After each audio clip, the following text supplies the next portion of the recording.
Everybody, if you've come this far, you've come for the longer discussion of Toy Story 5. Since we do the minute one on TikTok and then this much longer one, so we can get more discussion, I can process my thoughts about the movie. It's really hard to do in 1 minute when you're trying to think about what you just saw. So, we're on our way to watching 100 movies this year, obviously, like we talked about. And Toy Story 5 came out. It's a lot of good movies come out this summer. This is one I was looking forward to, although I was a little unsure. Toy Story 4 was nice, but I didn't necessarily always see the point of Toy Story 4. Because Toy Story 3 ended so beautifully. Like, what a great wrap up for Andy's story. And Toy Story 4 just seemed like, hey, we have to make this, but let's do it. And I mean, it was fun. And who doesn't love Keanu Reeves? So I was a little wary about, oh, now Toy Story 5, what could happen? And I was wrong. Toy Story 5, like I said, in my minute one, isn't the best of the Toy Stories. Obviously, I would still say that's either part 2 or 3, kind of a toss-up for me. But it's not certainly the worst. And any Toy Story movie is still good, right? So there's no bad Toy Story movie. So it's hard to compete when you're in the middle of 5. What I like about the film, and if you've seen it, we could talk about it. So hopefully you've come this far because you just kind of want to process thoughts with me. You want to think about what you saw, have your opinion validated, or fight me on whatever you think I'm going to say. One of the things I really liked about this is actually a problem I had with some of the other films, which is we got introduced to Jesse in part 2, right, at Big Al's Toy Barn. And we had that little bit of backstory. We got it. We understood it. But there was not really. Jesse's just always kind of been like this side character pops up, obviously plays a crucial part in relationships. But I never felt like she was fully fleshed out. And what I liked about this movie is this became a very Jesse centric movie.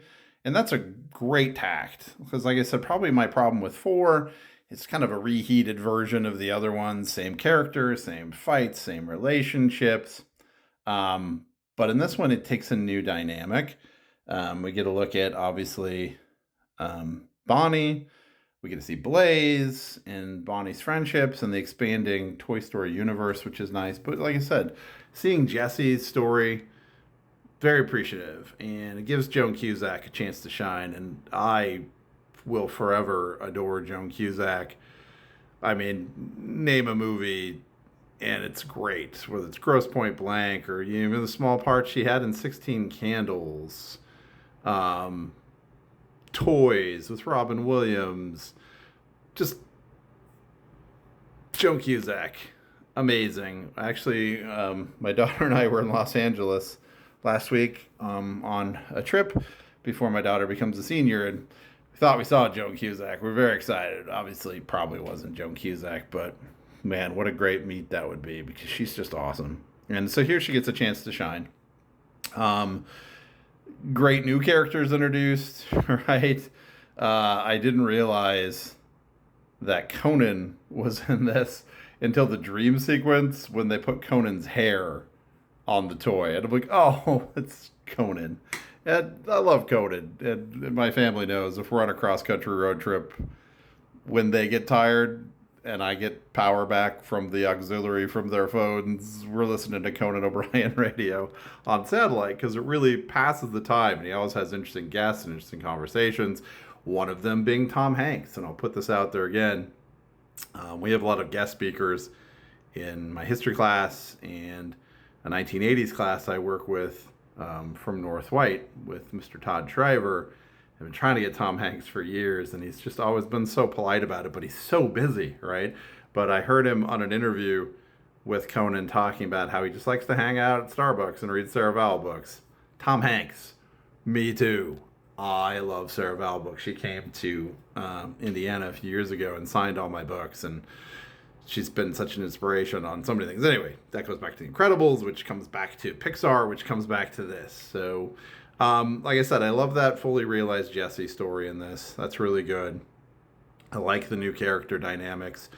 As a father, what I found interesting about this movie has been going on for 31 years, right? As a story, And it's been really interesting for myself to kind of, I'll say, grow up with Pixar. I graduated high school in 1995 when the first Toy Story came out. And so I was coming out of childhood like Andy. Um, and as these movies have happened, I've gotten married, I've had 3 kids. Now I'm facing my daughter graduating of my last of my 3 kids, and what life will look like after that. So Toy Story has always been, kind of an emotional journey for me as a father as well. And as somebody before I was a father, it's followed me and been good life lessons and moral lessons. And as a teacher, especially, I think we can look to this movie and how teaching has changed since I started. I started teaching, well, student teaching in 1999, and obviously today is unrecognizably different than what I was doing in 99. I was doing paper grades in 1999. Everything was a textbook. We used to have Roland televisions. Um, Cell phones weren't a thing. I graduated high school and the internet became a thing. So just in 30 years, how stuff has changed. And obviously, this push that happened, you know, the years before COVID for having personal devices and one on one devices was the big thing. And now we kind of see the ramifications of what happened with that, where now, AI is being born and all this stuff, and the kids and COVID especially, getting away from the classroom and getting away from kind of tactile learning, and how it's changed reading skills and how it's changed thinking skills, and how, you know, we can look at essays being written online, and the parameters have changed so much as a teacher since I started 30, almost 30 years ago, um, that this movie is a good debate to have about the values of technology versus the dangers of technology. As I think, especially in education, um, we can go to extremes. Like we can go to one extreme or the other. And Indiana, for instance, this year is going to go to total ban on cell phones, even at lunch, passing periods, which I don't know that I'm all for. Like I get the classroom stuff, and I think we had a pretty good policy going forward before when it was teacher discretion.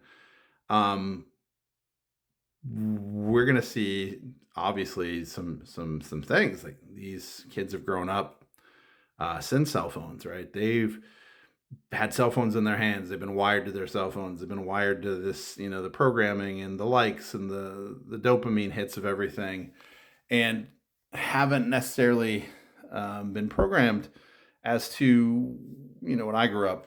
You got bored in school, and what did you do when you got bored in school? You had to kind of make your own fun. You had to kind of, I don't know how to say disassociate yourself from the classroom, but you had to think creatively.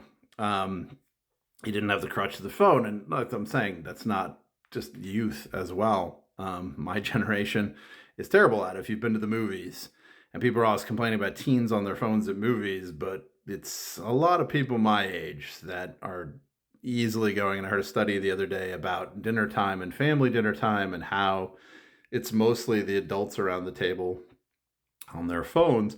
And I think this movie is a good discussion for that, especially if you want to use this in class. I think with this, we should look at how the uses of movies, the appropriate uses of movies in class, and how they can be used, especially because movie time in class has changed a lot too, right? Like for us growing up, the movie day was the thing. When that TV rolled in, or even as elementary and we had projectors, that was the day, right? That was the day when you could focus on a movie and not have to focus on all this other stuff. Now, it's the attention span for a full movie in class just isn't there. So I do a lot of things with Library of Congress assessments. We break the movie apart, we stop, we talk, we relate it to things. I have to give a break in the movie for the movie. If I show anything, I try and show like 3 movies a semester. So this movie would be great in class for that discussion with students. Like, hey, what do you think about this? Is technology kind of sapping our creative energy, or what are the benefits of technology? And this generation is so great at those kind of discussions. And that's what I do like about this generation. They're so kind to one another, much kinder than we were. And when you ask them a question they're interested in, they will blow your mind with answers. So I think this movie is great for that purpose. So anyway, that's kind of what I got to say about Toy Story 5 and how I'm thinking about its relationship to school and our life today.